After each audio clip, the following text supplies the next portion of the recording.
তো সাইয়েদনা সুলাইমান আলাইহিস সালাম আল্লাহকে বলল, আল্লাহ, আমি গোটা বিশ্বের বাদশাহ, আমি গোটা পৃথিবীর সব মানুষগুলোকে একবার লাঞ্চ খাওয়াতে চাই। কি খাওয়াতে? লাঞ্চ মানে কি? দুপুরের খাবার। আল্লাহ বলবেন নো। আল্লাহ বললেন, no, it's not your job Sulaiman. Sulaiman, এটা তোমার জব না, it's my duty, it's my job, it's my business. এটা আমার কাজ, আমার কাজ তুমি করতে যাও না। সাইয়েদনা সুলাইমান বললেন, আল্লাহ, আমারে ট্রাই করার চেষ্টা দেন, সুযোগ দেন, আমাকে একটু ট্রাই করার সুযোগ দেন, চেষ্টা করার সুযোগ দেন। আমি একটু চেষ্টা করতে চাই গোটা বিশ্বের সব প্রাণীকুলকে, মৎস্যকুলকে, জিনকুলকে, মানবকুলকে খাওয়াতে চাই। আল্লাহ বললেন, সুলাইমান, এইটা তোমার কাজ নয়, তুমি পারবা না, কাজটা কার? আমি রিজিক দেই। সেদিন সুলাইমান বললেন, লেট মি ট্রাই, আমাকে একটু চেষ্টা করার তৌফিক দেন, আমি একটু করি, দেখি না পারি কিনা। আল্লাহ রাজি হয় না, সুলাইমান নবীও ছাড়ে না। ভেজাল আছে না নাই? সুলাইমান আলাইহিস সালামের জোরাজোরিতে আল্লাহ রাজি হলেন। সাইয়েদনা সুলাইমানের অনুসারী ছিল জিনেরা। জিনেরা আবার ওনার কথা শুনতো। উনি জিনদের নিয়ে গোল টেবিল বৈঠক করলেন আর বললেন, সাগরের তীরে বিশাল বড় বড় ডেগের মধ্যে রান্না করো, আফ্রিকার গরুগুলোকে ফ্রাই করো, তিমি মাছগুলোকে ভুনা করো, খাসিগুলোকে রেজালা করো, পোলাও করো, খিচুড়ি করো, বিরিয়ানি করো, সব ধরনের খাবার জমা করো। অমুক অমুক দিন দুপুর বেলায় আমি সাইয়েদনা সুলাইমান আলাইহিস সালাম গোটা বিশ্বের সবাইকে দুপুরের খাবার খাওয়াবো। জিনেরা বড় বড় পাতিলে রান্না করা শুরু করে দিল। রাতে সাগরের তীরে 40 কিলোমিটার এরিয়ার মধ্যে রান্নার স্তূপ। চলে আসলো সেই মাহেন্দ্র দিন, যেদিন খাওয়ানো হবে। ওই দিন সবাই এসেছে। সাইয়েদনা সুলাইমান উদ্বোধনী ভাষণ দিবেন। উনি বলতে শুরু করলেন, জিনেরা লাইন ধরবে এদিকে, মাছেরা লাইন ধরবে এদিকে, পাখিগুলো লাইন ধরবে এদিকে, মানুষগুলো লাইন ধরবে এদিকে, সবাই লাইনে লাইনে এসে খাবার খেয়ে যাও। সাগরের ভেতর থেকে বিশাল এক তিমি মাছ এসে বলে, সুলাইমান, আমি লাইন মানি না। কি মানি না? আমারে বেলাইনে খাবার দাও। সাইয়েদনা সুলাইমান বললেন, আমি নবী মানুষ, আমি বেলাইন করতে পারি না।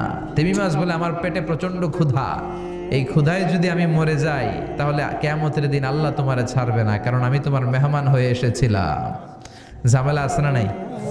সাইয়েদনা সুলাইমান বললেন, বিপদে কি করি? আসলেই তো এই তিমি মাছ আমার মেহমান, আজকে না খেয়ে যদি মারা যায় কিয়ামতের দিন আল্লাহ আমারে ছাড়বে না। সাইয়েদনা সুলাইমান বললেন, ঠিক আছে, শুধু এই তিমি মাছের জন্য বেলাইন, বাকি সবাই লাইনে খাবে। কিছু লোক আছে দেখবেন সব জায়গায় বেলাইন করে, আছে না নাই? র্যাব আছে, পুলিশ আছে, এর ফাঁকে বেলাইন করে ফেলায়, আছে না নাই?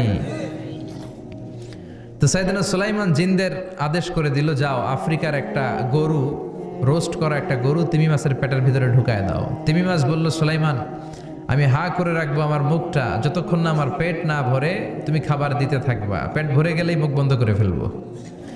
সাইয়েদনা সুলাইমানের কথা অনুযায়ী জিনের বাদশাহ একটা আস্ত গরু ফ্রাই করা তিমি মাছের পেটের ভিতরে ঢুকায় দিছে, কিন্তু তিমি মাছ হা করে আছে। সাইয়েদনা সুলাইমান বললেন, কয়েকটা খাসি মেরে দাও।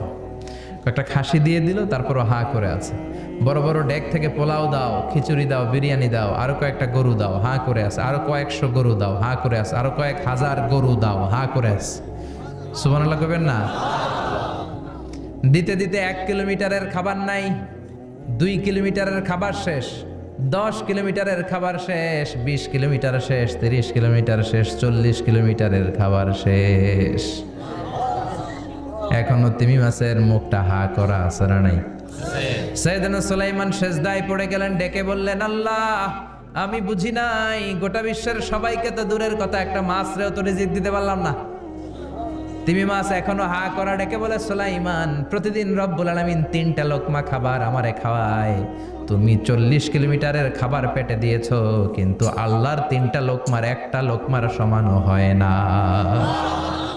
এজন্য আল্লাহ বললেন, ওয়ামা মিন দাব্বাতিন ফিল আরদি ইল্লা আলাল্লাহি রিজকুহা ওয়া ইয়ালামু মুস্তাকাররাহা ওয়া মুস্তাওদাআহা কুল্লুন ফি কিতাবিম মুবিন। আল্লাহু আকবার।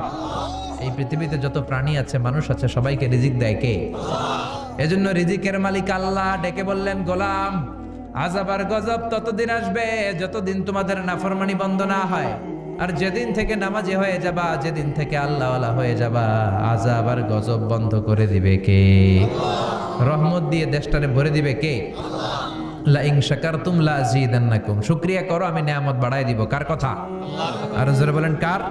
জানানো হলো সব সাহাবীরা ধরাধরি করে আলকামারে আগুনে ফেলবে। ইন দা মিন টাইম আলকামার মা এসে বিশ্বনবীর পা ধরে বলে, ও নবী, আমার কলিজার টুকরারে আগুনে ফেলবেন না। আমার নারছেরা ধন আলকামা 10 মাস 10 দিন আমি পেটে ধরেছি, আগুনে ফেলবেন না। বিশ্বনবী বললেন, তাহলে মাফ করছো কিনা বলো। চোখের পানি ছেড়ে দিয়ে বলে, নবী যান, আলকামার ব্যাপারে আমার মনে আর কোনো দুঃখ নাই, আমার ছেলেটারে তারপরেও আপনি আগুনে ফেলবেন না, আমি আমার আলকামারে মাফ করে দিলাম।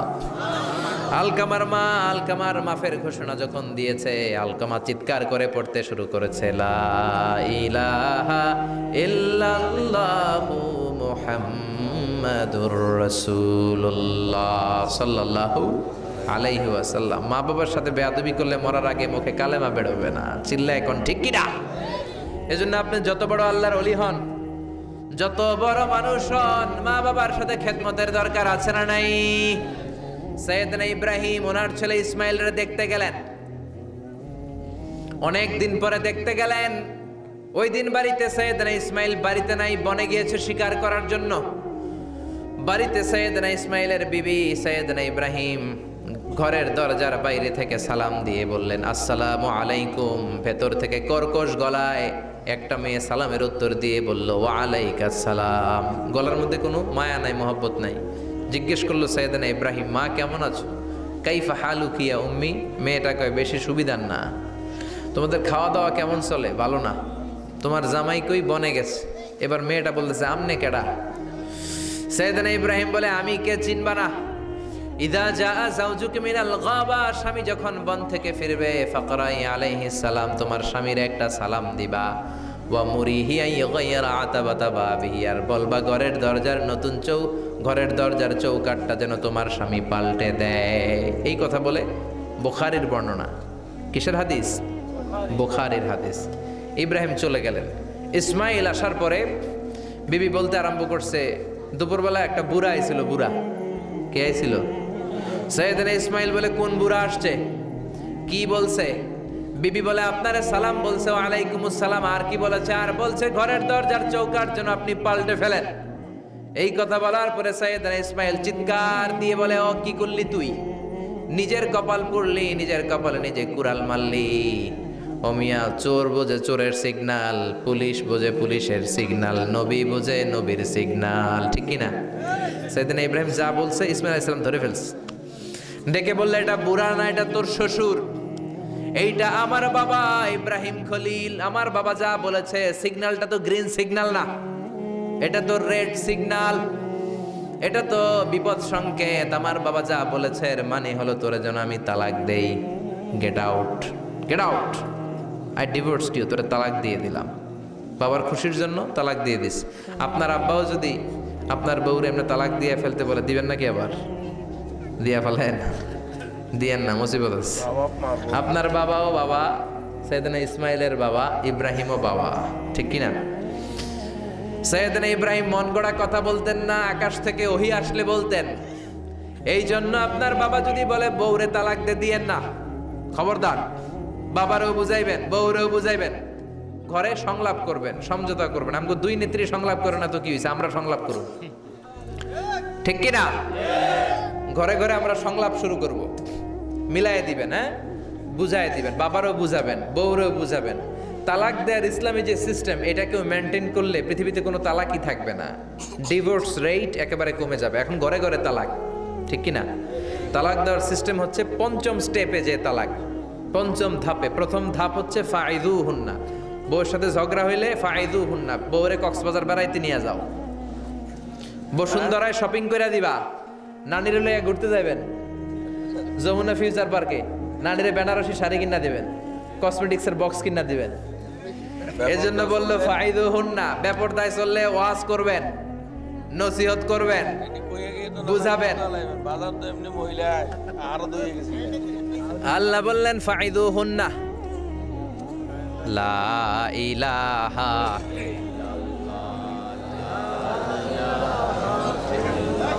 এই উঠেন না, পেশাবে ধরছে, কোরআন করেন, বলা লাগে না। লা ইলাহা অনেক রাত হয়ে যায়। জানা হোক। জেনারেটর দিবে নাকি? হ্যাঁ হ্যাঁ জেনারেটর দেয় না কেন? আরে আপনার নাম বললে পাগলি লা ইলাহা ইল্লাল্লাহু আউটেন না। মুহাম্মাদুর রাসূলুল্লাহ সাল্লাল্লাহু আলাইহি ওয়াসাল্লাম। শেষের দিকে উত্তর দেব। এই জন্য বউয়ের সাথে যদি ঝগড়া হয় তালাক না। ইসলাম প্রথমে বলছে ফাইলুহুন্না, ওয়াজ করেন, বুঝান, ঘুরতে নিয়ে যান, শাড়ি কিনে দেন। এতেও যদি লাভ না হয় ওয়াহজুরুহুন্না ফিল মাদাজে, বিছানা আলাদা করেন। বউ থাকবে এক ঘরে, আপনি থাকবেন আরেক ঘরে। হয়তো এই বিচ্ছেদের কারণে ভুল বোঝাবুঝি ভেঙে যাবে, স্ত্রী ফিরে আসবে, ঠিক কিনা? এতেও কাজ হয় না। তারপরে আল্লাহ বললেন ওয়াদ্রিবুহুন্না, এবার একটু শাসন করুন। মিনিস্টার, এটা আমার ফিনান্স মিনিস্টার।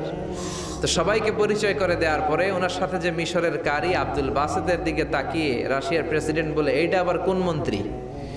এটা হোমমন্ত্রী, এটা শিক্ষামন্ত্রী, এটা অর্থমন্ত্রী, এই যে জুব্বা পরা এই লোকটা, এটা আবার কোন মন্ত্রী? তো মিশরের প্রেসিডেন্ট বলে, এটা আমাদের কোনো মন্ত্রী না, এটা আমগো কারি। এটা কি? হেরা কি কারি কি বুঝে? এরা বলতেছে কারি আবার কি? তো মিশরের প্রেসিডেন্ট জামাল আব্দুল নাসির বলে, he is the reciter of our holy book Quran. তিনি আমাদের ধর্মীয় গ্রন্থ কোরআন তেলাওয়াত করে আমাদেরকে শোনায়। আমরা আমাদের বিভিন্ন প্রোগ্রামে ওনাকে ইনভাইট করি, উনি আমাদের ধর্মীয় গ্রন্থ আবৃত্তি করে শোনায়। তো রাশিয়ার প্রেসিডেন্ট বলে, তোমাদের ধর্মগ্রন্থ আবৃত্তি করে শোনায় তোমাদের প্রোগ্রামে? আজকে রাতেও তো আমাদের জাতীয় প্রোগ্রাম, একটা বড় প্রোগ্রাম আছে, যেই প্রোগ্রামে আমরা সবাই মদ খাবো আর বেলি ড্যান্স দেখবো। কোমর দুলানো ডান্স, রূপবানে নাচে কোমর দুলাইয়া, এই কোমর দুলানো ডান্স আমরা দেখবো। তো তুমি যদি বলো আজকের এই ডান্স বন্ধ করে আমরা তোমাদের কারি সাহেবের কাছ থেকে তেলাওয়াত শুনতে পারি। জামাল আব্দুল নাসির বলল, ঠিক আছে তাই করেন, ডান্স বন্ধ করে দেন। তো রাশিয়ার প্রেসিডেন্ট কয়, ওকে ডান, দ্য ডিসিশন ইজ ফাইনাল। আজকে রাতে কোমর দুলানো নৃত্য হবে না, আজকে তোমাদের কারি সাহেবের তেলাওয়াত শুনবো আর মদ খাবো। কি খাবো? ড্যান্স বন্ধ করছে, মাগার মদ বন্ধ করে নেই। তো আব্দুল বাসেদ রাজি হলেন, ওনাকে নিয়ে যাওয়া হলো। সিঙ্গাররা গিটার দিয়ে যেখানে গান গায় ওখানে বসানো হলো ওনারে। আর সবার হাতে মদ, হুইস্কি, রেড ওয়াইন, অ্যালকোহল নিয়ে বসেছে যে মদ খাবে। রাতে এরা মদ খায়, দু এক প্যাক না খেলে এদের ঘুম হয় না। তো আব্দুল বাসেদ ওই দিন তেলাওয়াত করেছিলেন চোখ বন্ধ করে। আর চোখ বন্ধ করার আগে, তেলাওয়াতের আগে আল্লাহ বলেছেন, আল্লাহ এই যে এতগুলো কমিউনিস্ট লিডার, আমি আমার গলায় তুমি যত সুর দিয়েছো, আমি দরদ দিয়ে তেলাওয়াত করব, তুমি তোমার কোরআনের বাণীটা এই কমিউনিস্ট কাফের লিডারদের অন্তরের ভিতরে ঢুকাইয়া দিও। সবাই মদ নিয়ে রেডি। উনি শুরু করলেন আউযু বিল্লাহি মিনাশ শাইতানির রাজিম বলে তেলাওয়াত শুরু করলেন। ওনার তেলাওয়াত যখন শুরু হলো, কেউ আর মদ খায় না, মদের গ্লাস রেখে দিয়ে সবাই ওনার দিকে তাকিয়ে রইল। উনি ওনার কণ্ঠে যত দরদ ছিল, সুর ছিল, সুরের ঝংকার ছিল, মেলোডি ছিল, ভয়েস ছিল, সব উজাড় করে কোরআন তেলাওয়াত করতে লাগলেন। কমিউনিস্ট লিডারগুলো তেলাওয়াত শুনতে শুনতে মনের অজান্তে চোখের পানি ছাড়তে শুরু করছে। লম্বা সময় তিনি তেলাওয়াত করলেন, ওরাও মদ খাওয়া রেখে দিয়ে কান্না জুড়ে দিল। তেলাওয়াত শেষ, চোখ খুলে দেখে কেউ মদ খায় নাই, সবার চোখে পানি। মিশরের প্রেসিডেন্ট জামাল আব্দুল নাসির ওদেরকে বলল, did you understand the meaning of the verses of the holy Quran? এই যে আমাদের কারি সাহেব তেলাওয়াত করছে, তোমরা কি অর্থ বুঝছো? কয় না, বুঝি নাই। তো কান্দলা কেন? চোখে পানি কেন? কমিউনিস্ট কাফের লিডাররা বলে, আমাদের জীবনে এত সুন্দর তেলাওয়াত, সুরেলা কণ্ঠ আমরা শুনি নাই। এই তেলাওয়াতটা শুনে আমাদের হৃদয় ঠান্ডা হয়ে গেছে। যদিও বুঝি না, কিন্তু হৃদয়টা ঠান্ডা ঠান্ডা লাগে, অন্তরটা প্রশান্ত প্রশান্ত লাগে। আমাদের অন্তরে অনেক জ্বালা, অনেক যন্ত্রণা, আমাদের অনেক দুঃখ আর কষ্ট, এগুলোকে ভুলে থাকার জন্য আমরা রাতে বেলি ড্যান্স দেখি আর মদ খাই। তবে এরকম কারি যদি আমাদের দেশে থাকতো, আমরা বেলি ড্যান্স না দেখে প্রতিদিন রাতে তেলাওয়াত শুনতাম। ওই কোরআন আজও আছে না নাই? আজও সেই কোরআন আছে, হাদিস আছে, সেই ঈমান আর মানুষ নে, সেই আলী হায়দারে ওসমান নেই। আজানের ধ্বনি আছে আগেরই মতোই, আজানের ধ্বনি আছে আগেরই মতোই, বেলালের সেই রুহ নেই, বেলালের সেই রূহ নেই আজ সেই কোরআন আছে হাদিস আছে সেই ঈমান আরে মানুষ নেই সেই আলী হায়দারে উসমান নেই। চিল্লা এখন ঠিক কিনা? এজন্য কোরআন আজও আছে। ওই কোরআন থেকে দরদ দিয়ে তেলাওয়াত করতে পারলে কাফেরদের হৃদয়কেও ঠান্ডা করে দিবে কে? এজন্য এই কিতাব এমন কিতাব যেই কিতাবের ভুল খুঁজে বের করা যায় না। ভুল ধরতে আসলেই তার ভুলটাই আল্লাহ তার চোখের সামনে তুলে ধরে। চিল্লায় বলেন ঠিক কিনা? সেই কোরআন থেকে আমরা কথা শুনবো, সেই কোরআনের আলোতে নিজেদেরকে আমরা আলোকিত করার চেষ্টা করব। রাজি আছেন? অনেক রাত, সময় আমাদের কম, কথা আমাদের বেশি। আসুন সরাসরি আমরা মহাবিশ্বের মহাবিশ্বয় মহাগ্রন্থ আল কোরআন আল করিম থেকে আমরা কথা শুনবো। আমি আমার খুতবার শুরুতে সূরাতু বনী ইসরাইলের ছোট্ট একটা আয়াত তেলাওয়াত করেছি। আজকের এই চমৎকার রাতের আলোকে কিছু কথা শুনবো। সবাই পড়েন ইনশাআল্লাহ। সূরা বনী ইসরাইলের এই 23 নম্বর আয়াতে আল্লাহ তাআলা ইরশাদ করে বলছেন, ও আমার গোলামেরা, আমি আল্লাহর পক্ষ থেকে তোমাদের জন্য স্পেশাল 2টা ফায়সালা আছে, স্পেশাল 2টা ঘোষণা আছে। এই ঘোষণাগুলার কোনো নড়চড় হবে না, অনড় ঘোষণা। ফায়সালা কয়টা? 2টা। রব্বুল আলামিন বলেন, ওয়াকাদা রাব্বুকা আল্লা তা'বুদু ইল্লা ইয়্যাহু ওয়া বিল ওয়ালিদাইনি ইহসানা। আমি আল্লাহর প্রথম ফায়সালা হলো আল্লাহ তা'বুদু ইল্লা ইয়্যাহ। এই জমিনে কারো ইবাদত ঠিক কিনা? এজন্য আল্লাহ বললেন প্রথম ফায়সালা আমি আল্লাহর ইবাদত করবা। দ্বিতীয় ফায়সালা মা বাবার সাথে ইহসান করবা। কি করবা? ইহসান। সবাই বলেন। এগুলো কোরআনে বর্ণিত টার্মিনোলজি, মানে পরিভাষা। এগুলো মুখস্থ করবেন। দুনিয়াতে কত পরিভাষা মুখস্থ করছেন, কত জ্যামিতির সূত্র মুখস্থ করেছেন, কত ইংরেজি ভাব সম্প্রসারণ মুখস্থ করেছেন, কিন্তু কোরআনের কথাগুলো মানুষ শুনতে চায় না। মাতা পিতার প্রতি আমরা সবাই আজকে থেকে ইহসান করব। কি করব? আমরা বললাম আল্লাহ ইহসান কি? ইহসানের ব্যাখ্যা দেন। আল্লাহ নিজেই কোরআনে ইহসানের ব্যাখ্যা দিলেন, ইম্মা يبلغن عندك الكبر أحدهما أو كلاهما فلا تقل لهما أف। ইহসানের ব্যাখ্যা হলো, আল্লাহ বললেন ইহসানের ব্যাখ্যা কি? শোনো শোনো। ইহসানের 5টা ব্যাখ্যা আল্লাহ দিলেন। প্রথম ব্যাখ্যা হলো, মা বাবা যখন বার্ধক্যে উপনীত হয়, মা বাবার বয়স যখন 60 হয় 70 হয়, তখন তাদের কোনো কর্মকাণ্ডের কারণে ছেলে মেয়ে হিসেবে নাক ছিটকানো যাবে না, শব্দটাও করা যাবে না। কার কথা? মা বাবা আমাদের অনেকেরই বয়স হয়ে গেছে 60-70, আছে না নাই? বিছানায় পড়া, তাদের কোনো কাজে, তাদের কোনো আচরণে নাক ছিটকানো যাবে? জোরে বলেন। আল্লাহ বলে খবরদার, নাক ছিটকানো তো দূরের কথা, কি যন্ত্রণা, এই কথাটাও বলা যাবে না। ঠিক কি না? এর কারণ আমরা যখন ছোট ছিলাম আমরা কম জ্বালাতন করি নাই। আমরা যখন ছোট ছিলাম কম কষ্ট মায়েরে দেই নাই।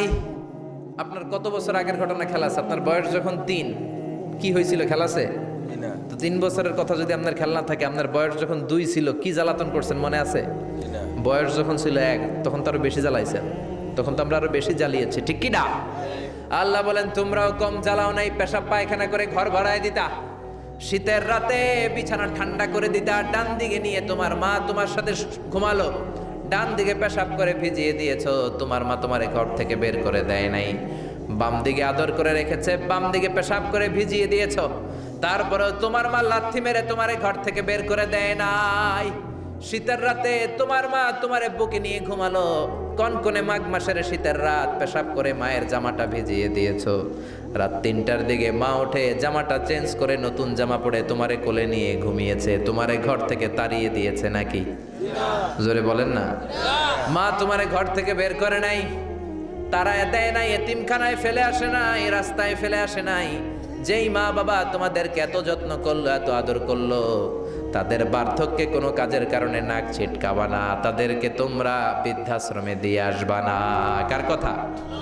বৃদ্ধাশ্রম বাংলাদেশে আছে না নাই? ছেলে আমার মস্ত মানুষ, মস্ত অফিসার, মস্ত ফ্ল্যাটে যায় না দেখা এ পারে ও পার, নানান রকম জিনিস আর আসবাব দামি দামি, সবচেয়ে কম দামি ছিলাম একে মাত্র আমি। ছেলের আবার আমার প্রতি অগাধ সম্ভ্রম, আমার ঠিকানা তাই বৃদ্ধাশ্রম। ঠিক কিনা? মা কেঁদে কেঁদে বৃদ্ধাশ্রমে বালিশ ভিজায়। ছোটবেলা ওই মারে কত যন্ত্রণা দিলা, কষ্ট দিলা, আজকে মনে নাই। বউয়ের পাল্লায় পড়ে মাকে তুমি বৃদ্ধাশ্রমে দিয়ে আসছো।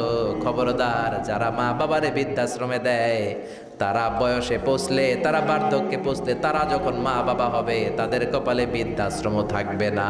ঠিক কিনা? যে ডাকাত মা বাবারে বৃদ্ধাশ্রমে দিয়ে এসেছো, তোমার কপালে বৃদ্ধাশ্রম নাই। ভাঙ্গা থালা হাতে নিয়ে তুই ভিক্ষা করে খাবি, চিল্লা এখন। ঠিক কিনা? আল্লাহ বললেন, খবরদার, আমি আল্লাহর দুইটা ফায়সালা। প্রথম ফায়সালা ইবাদত হবে একজনের, তিনি কে? আর ইহসান করবা মা বাবার সাথে। আমরা বললাম ইহসান কি? আল্লাহ বললেন, মা বাবা যখন বার্ধক্যে পৌঁছে, খবরদার তাদের কোনো কাজে নাক ছিটকাবা না, বৃদ্ধাশ্রমে দিবা না, তাদের খেদমত করবা। তোমার জীবনটারে উজালা করে দিবে কে? জোরে বলেন না।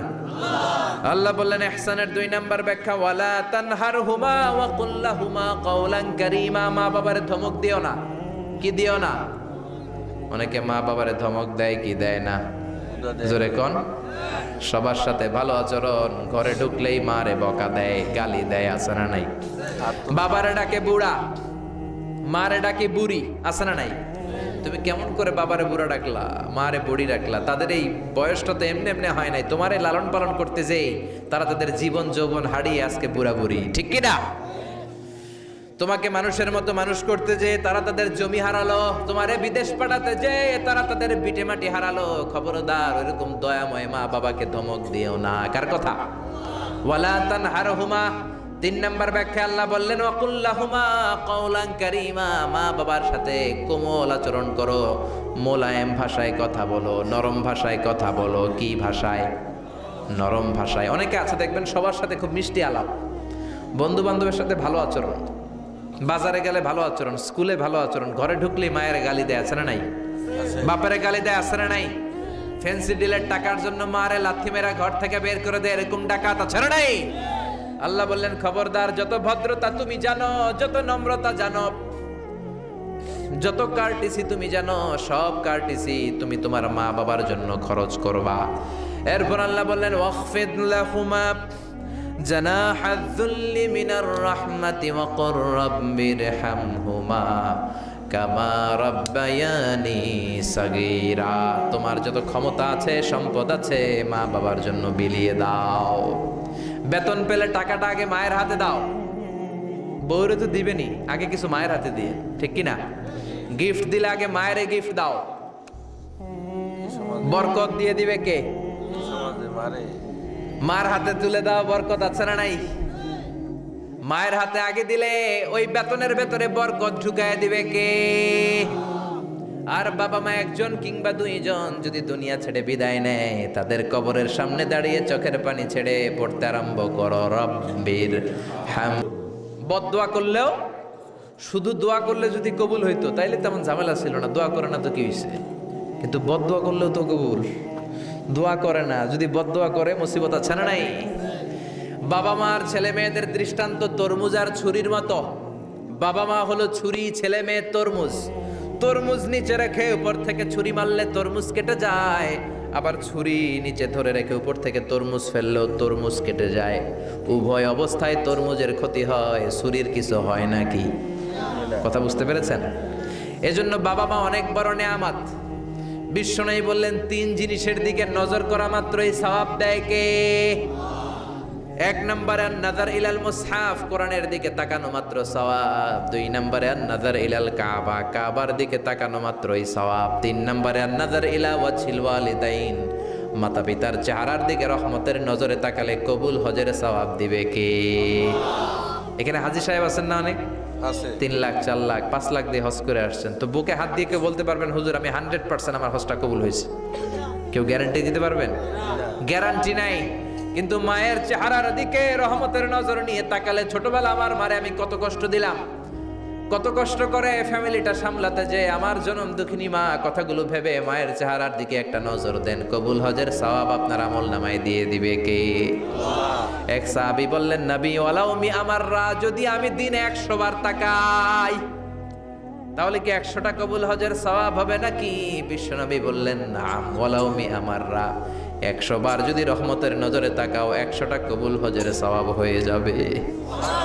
চিল্লায় পড়েন আল্লাহু আকবার। আবার বিশ্বনবী বলতেন 3 ব্যক্তির দোয়া আল্লাহ ফেরায় না। সালাসু দাওয়াতিন মুস্তাজাবা লা শাক্কা ফিহিন্না, 3টা দোয়া করলেই কবুল। 1 নম্বরে দাওয়াতুস সাইম, রোজাদার ব্যক্তি দোয়া করলে কবুল করে কে? 2 নম্বর দাওয়াতুল মুসাফির, মুসাফির দোয়া করলে কবুল করে কে? 3 নম্বর দাওয়াতুল ওয়ালিদাইনি লিওয়ালাদিহি, মাতা পিতার দোয়া ছেলে মেয়েদের জন্য কবুল করে কে? মাতা পিতার দোয়াও কবুল, বদদোয়াও। যুবক ভাইরা সাবধান, বদদোয়াও কবুল। বুখারীর বর্ণনা, বনি ইসরাইলের একজন বড় আবিদ ছিল, নাম জুরাইজ। কি নাম? সবাই বলেন, আরো জোরে বলেন, কি নাম? জুরাইজ অনেক বড় আল্লাহর ওলি, পাহাড়ের উপরে তার বাড়ি। সারা রাত তাহাজ্জুদ গুজার হয়। তার গির্জার পাশে তার মায়ের ঘর। তাহাজ্জুদ গুজার হতে হতে বড় আল্লাহর ওলি হয়েছে। তাহাজ্জুদ পড়া ছাড়া ওলি হওয়া যায় নাকি? জোরে বলেন। ওমিনাল লাইলি ফাতাহাজ্জাদ বিহি নাফিলাতাল লাকা আসা ইয়াবআসাকা রাব্বুকা মাকামাম মাহমুদা। তাহাজ্জুদের নামাজ পড়লে আপনার মর্যাদা বাড়িয়ে দিবে কে? আল্লাহ। উনি প্রতি রাতে তাহাজ্জুদ পড়তেন। শুনতেছেন না? জিমানি আসছে আপনাদের? জি না। প্রতি রাতে তাহাজ্জুদ পড়তেন। একদিন তাহাজ্জুদের নামাজে দাঁড়ালেন, আল্লাহু আকবার। ইন দ্য মিন টাইম ওনার মা পাশের ঘর থেকে ডাক দিয়েছে, বাবা জুরাইজ, ইয়া জুরাইজ আশরিবনি মোয়া, আমার একটু পানি খাওয়া। কি খাওয়া? রাতের বেলা মাঝে মাঝে বয়স্কদের পানির তৃষ্ণা লাগে না? ও বাবা পানি খাওয়া। জুরাইজ মনে মনে ভাবে, হায় হায়, আমি তো নামাজে দাঁড়ানো, নামাজ পড়বো নাকি, মারে পানি খাওয়াবো। মনে মনে ভাবলো নামাজটা শেষ করে নেই, তারপরে মায়ের কাছে যাই। কিছুক্ষণ পরে আবার তার মা ডাকে, ইয়া জুরাইজ, ও জুরাইজ পানি খাওয়া। আবার জুরাইজ মনে মনে বলে, নামাজের পরে যাব, নামাজটা শেষ করি।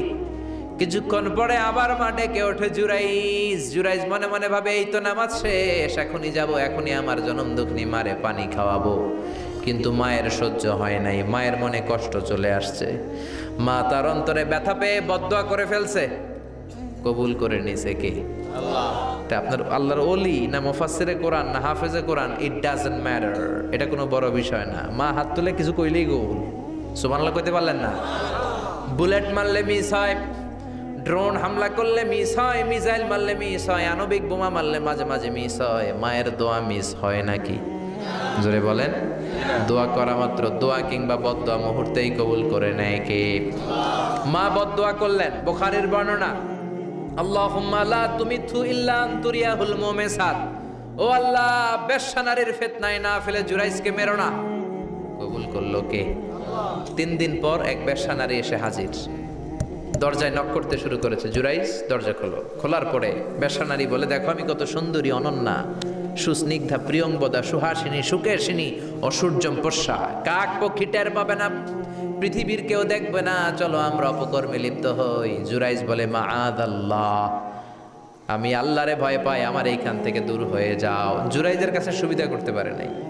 না পেরে বেশ্যা পাহাড় থেকে নেমে এসে দেখে এক রাখাল সারাদিন ছাগল চড়ানোর পর ক্লান্ত শ্রান্ত হয়ে ঘুমাইতেছে। রাখাল রে উঠায় বলে, দেখো আমি সুন্দরী। রাখালকে পাইছি তোরে। রাখাল রাজি হয়ে গেছে। বেশ্যার রাখাল মিলে জিনা ব্যভিচার করেছে, অপকর্মে লিপ্ত হয়েছে, অবৈধ শারীরিক সম্পর্কে জড়িত হয়েছে। তাদের এই অবৈধ সম্পর্কের ফলে বেশ্যার পেটের ভেতরে বাচ্চা দিয়ে দিছে কে? দিন যায়, মাস আসে, মাস গড়িয়ে মাস আসে, বছর আসে, 3 মাস পরে বেশ্যার পেটটারে এত উঁচা কইরা দিছে কে? এলাকার লোকেরা ধরছে, কিরে তোর তো বিয়ে হয় নাই, বাচ্চা পাইলি কই? প্রশ্ন আছে না নাই?